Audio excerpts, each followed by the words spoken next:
द्वादश। आज का टॉपिक है किसी को बहुत पसंद है आपकी कुछ बातें। तो क्या हो सकती है वो बातें, ये जानने की कोशिश करेंगे आज की रीडिंग से। 2 डेक है, दोनों में से ही लेंगे हम 8 कार्ड्स। तो शुरुआत करते हैं कार्ड शफल करके। जनरल रीडिंग है। अगर आपको लगता है कि आपकी सिचुएशन के साथ कुछ कार्ड्स रेजोनेट हो रहे हैं तो डेफिनेटली ये रीडिंग आपके के लिए है।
पहला ही कार्ड आया है 8 of pentacles, earth sign, Taurus, Virgo या फिर कैप्रिकॉर्न, वृषभ राशि, कन्या राशि या फिर मकर राशि। ये कार्ड बताता है कि आप बहुत ज़्यादा हार्ड वर्किंग पर्सन हैं। जैसे ये पर्सन अपने काम में मग्न है, इसने ये सब पेंटिकल के ऊपर काम किया है और ये मेहनत करने से बिल्कुल नहीं हिचकिचाता। इसका मतलब यही है, उन्हें लगता है कि जो भी काम आप हाथ में लेके हैं वो जब तक पूरा नहीं होता तब तक आप चैन की सांस लेने वाले पर्सन नहीं हैं। यानी कि आप पूरी तरह से डेडिकेटेड हैं। यहाँ पे कहीं ना कहीं आप फैमिली ओरिएंटेड भी हैं। मतलब अपने घर वालों के बारे में भी काफ़ी ज़्यादा आप सोचते हैं या फिर उनके लिए कुछ ना कुछ करते रहते हैं। साथ ही साथ आपके दिलो दिमाग में फैमिली के इम्पोर्टेंस काफ़ी ज़्यादा है। ऊपर से आप पैसे भी सोच समझ के खर्च करने वाले इंसान हो सकते हैं, क्योंकि इसको अगर मेहनत करके पैसे कमाने की आदत है तो ऑब्वियसली वो पैसा खर्च करते वक्त भी सोच समझ के ही पैसा खर्च करता होगा। तो ये सब बातें उनको लगती है, यानी कि कहीं ना कहीं उनको ऐसा लगता है कि आप एक अच्छी सूझबूझ वाले इंसान हैं जिसको सही तरीके से ज़िंदगी कैसे जीनी है ये पता है। नहीं तो कुछ लोग होते हैं जो पैसा हाथ में आया नहीं कि उसको खर्च कर डाल देते और बाद में किसी न किसी से कुछ उधार मांगते रहते। फिर है page of cups, water sign, Cancer, Scorpio या फिर पाइसेस, कर्क राशि, वृश्चिक राशि या फिर मीन राशि। इनको पता है कि आपके दिल में ढेर सारा प्यार है, लेकिन कई बार आप उस प्यार को अपने तरीके से एक्सप्रेस नहीं कर पाते। मतलब जैसे सिर्फ मैजिकल वर्ड बोलने से सामने वाले पर्सन को हमारे दिल के जज्बात समझ में आते हैं, ऐसा नहीं होता।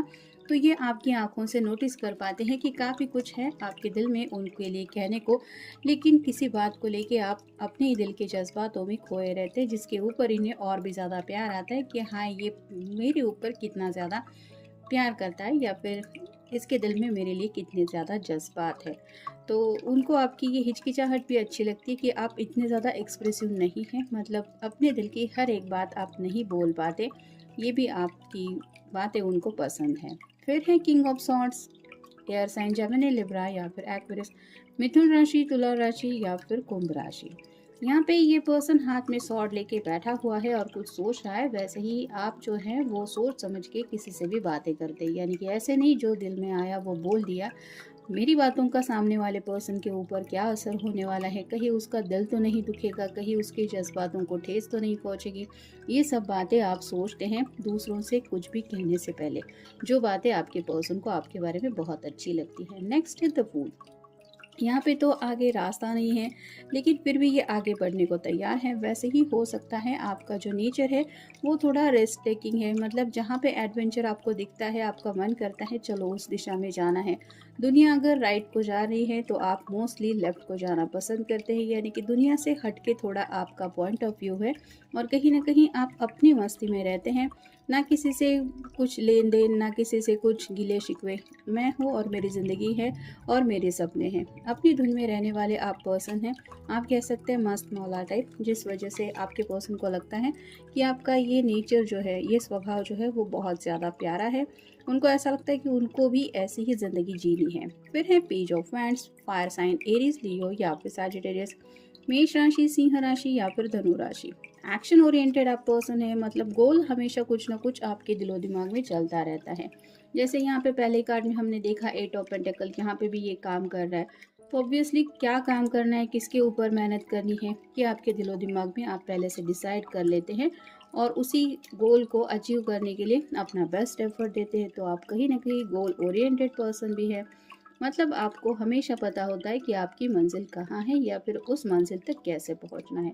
नहीं तो कुछ लोग ऐसे होते हैं कि ज़िंदगी पूरी बिता देते हैं और फिर बोलते रहते हैं कि मेरी ज़िंदगी में मुझे कोई गोल ही नहीं मिला, इसलिए मैं कुछ ज़्यादा कर नहीं पाया या कर नहीं पाए। फिर है थ्री ऑफ पेंटिकल्स, और साइन टॉरस वोर्गो या फिर कैप्रिकॉर्न, वृषभ राशि, कन्या राशि या फिर मकर राशि। यहाँ पे ये तीन लोग आपस में डिस्कशन कर रहे हैं।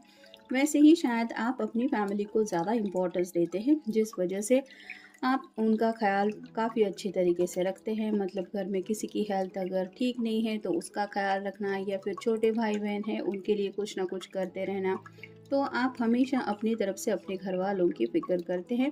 ये बात उन्हें अच्छी लगती है कि मेरी ज़िंदगी में मुझे भी ऐसा कोई पर्सन चाहिए जो मेरी इसी तरीके से परवाह करे या फिर मेरा ख्याल रखे। फिर है five of swords, air sign, Gemini, Libra या फिर एक्वेरियस, मिथुन राशि, तुला राशि या फिर कुंभ राशि। अगर आपका किसी के साथ झगड़ा हो भी जाता है, मान लीजिए कोई बहस हो भी गई, तो भी आप एक ऐसे पर्सन हैं जो जल्दी से माफ़ कर देते हैं। यानी कि आप बातों को दिल में नहीं रखते, ना ही सामने वाले पर्सन को उन बातों को लेके सुनाते रहते हैं। और फाइनल कार्ड है two of wands, fire sign Aries, Leo या फिर सैजिटेरियस, मेष राशि, सिंह राशि या फिर धनु राशि। यहाँ पे जैसे ये पर्सन के सामने दो ऑप्शंस है, दो बैंड है, लेकिन फिर भी एक ही बैंड को पकड़ के ये खड़ा है। वैसे ही आपके सामने भले ही ज़िंदगी में कुछ ऑप्शंस आए या फिर जैसे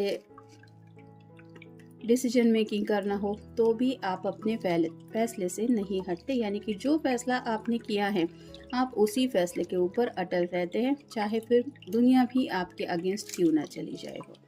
अब देखते हैं ओरेकल कार्ड्स हमें क्या बताते हैं। लाइफ चेंजेस, तो ज़िंदगी में जो बदलाव आते हैं, जैसे ज़िंदगी स्मूथली कभी अगर चल रही है तो ऐसा नहीं है कि एंड तक वैसे ही चलती रहती है। Ups and down is a part of life. तो ऐसे ही ज़िंदगी में जो बदलाव आते हैं आप उन बदलावों को अच्छी तरीके से हैंडल कर पाते हैं। यानी कि आप एक्सेप्ट करते हैं। आपका स्वभाव ही इतना अच्छा है कि आप इजीली स्वीकार करते हैं कि हाँ कोई बात नहीं, ये भी होता है ज़िंदगी में।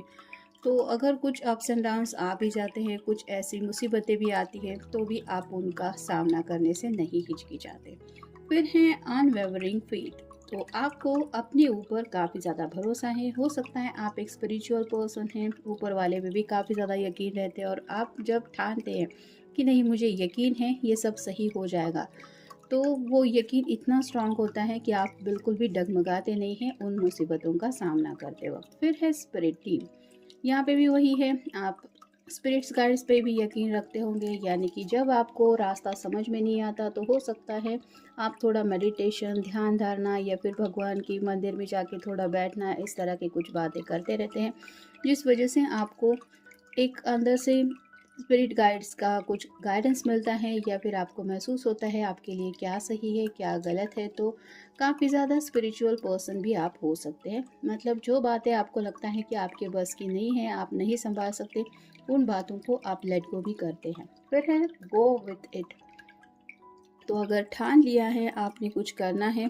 तो आप दोबारा उस फैसले के बारे में रीथिंकिंग नहीं करते। बस अब ठान लिया है ना, यहाँ पे पहुँचना है या फिर यही मंजिल है, तो चाहे जितनी भी रुकावटें क्यों ना आए, वहाँ तक पहुँचने तक आप चैन की सांस नहीं लेते। जैसे यहाँ पे भी हमने देखा, तो आप अपनी मंजिल से हटते नहीं हैं और अपने फैसले भी बदलते नहीं हैं। ये बात उन्हें आप में बहुत ज़्यादा पसंद है। फिर है ईजी डू इट, तो भले ही आगे रास्ता कठिन नज़र आता हो, लेकिन फिर भी आप दूसरों को अपनी बातों से ये समझाते हैं कि डोंट वरी, सब ठीक हो जाएगा और सब सही हो जाएगा, तुम बस आगे बढ़ो।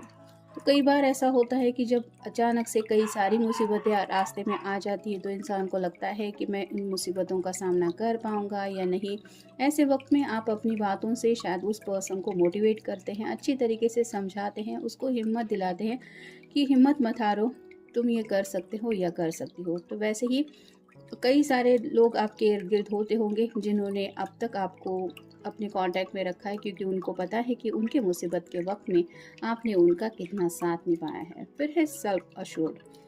तो आप एक ऐसे पर्सन है जिनको पता है कि मैं क्या कर रहा हूँ या क्या कर रही हूँ, मतलब कन्फ्यूजन की एनर्जी में आप ज़्यादा नहीं रहते, आपको क्लैरिटी मिलती है। यानी कि आप किसी भी एक्शन को लेके, मतलब कुछ गोल सेट करते हैं उससे पहले हज़ार बार शायद सोच लेते हैं, उसके ड्रॉबैक्स क्या होंगे, फ़ायदे क्या होंगे, नुकसान क्या होंगे, ये सब सोच के ही आप कोई कदम उठाते हैं या फिर कोई फ़ैसला लेते हैं, जिसकी वजह से आप श्योर होते हैं कि हाँ, मुझे यही चाहिए या फिर मुझे पता था यही रिज़ल्ट होने वाला है। फिर है सिंप्लिसिटी। तो आप ज़्यादा ताम-झाम करने वाले इंसान नहीं है शायद, जो मतलब स्टाइलिश या फिर ऐसे दूसरों के ऊपर रौब झाड़ना। आप बहुत सिंपल हैं और अपनी सिंप्लिसिटी से, छोटी-छोटी बातों से ही दूसरों का दिल जीतते हैं। किसी को इम्प्रेस करने की आपको ज़रूरत है ही नहीं, जैसे फूल का कार्ड हमें ऑलरेडी मिल चुका है। तो अपनी-अपनी दुनिया में आप रहते हैं और अपनी छोटी-छोटी प्यारी सी बातों से की वजह से आप सामने वाले पर्सन के दिल के बीच ऊपर छा जाते हैं। यानी कि हज़ार लोग भी आपके इर्द-गिर्द भी है, तो भी आपकी सिंप्लिसिटी वो इग्नोर नहीं कर सकते। उनको ये ख़ास लगता है कि इतनी भीड़ में भी आप अपनी सिंप्लिसिटी से इतना ज़्यादा हट के दिख रहे हैं, तो ये बात भी उन्हें आपके बारे में बहुत ज़्यादा पसंद है। और फाइनल कार्ड है बिलीव। तो यकीन रखते हैं सामने वाले पर्सन की बातों के भी ऊपर आप यकीन करते हैं, कहीं न कहीं भगवान के ऊपर भी हो सकता है काफ़ी ज़्यादा यकीन है, और स्पेसिफ़िकली आप खुद पे यकीन रखने वाले पर्सन हैं। यानी कि आप शायद अपने पर्सन को भी यही बताते हैं कि मुझे तुम पे पूरा भरोसा है, डोंट वरी, तुम ये कर सकते हो या फिर हम दोनों मुसीबतों का सामना कर सकते हैं। तो ये जो यकीन होता है, ये हर किसी के अंदर होता ही है, भगवान ने दिया हुआ गिफ्ट है। लेकिन कुछ लोग होते हैं जो खुद ही के ऊपर यकीन नहीं रखते, पता नहीं मैं कर पाऊँगा या नहीं, पता नहीं क्या होगा, पता नहीं, ऐसे बोलते रहते हैं। लेकिन आपका ऐसा नहीं है, आप खुद के ऊपर भी भरोसा करते हैं और आपके पर्सन को पता है कि ये भरोसा कितना इम्पोर्टेंट है, जिस वजह से ये भी नहीं सोच सकते आपका भरोसा कभी तोड़ना। तो ये था आज का रीडिंग, मिलेंगे नेक्स्ट रीडिंग में।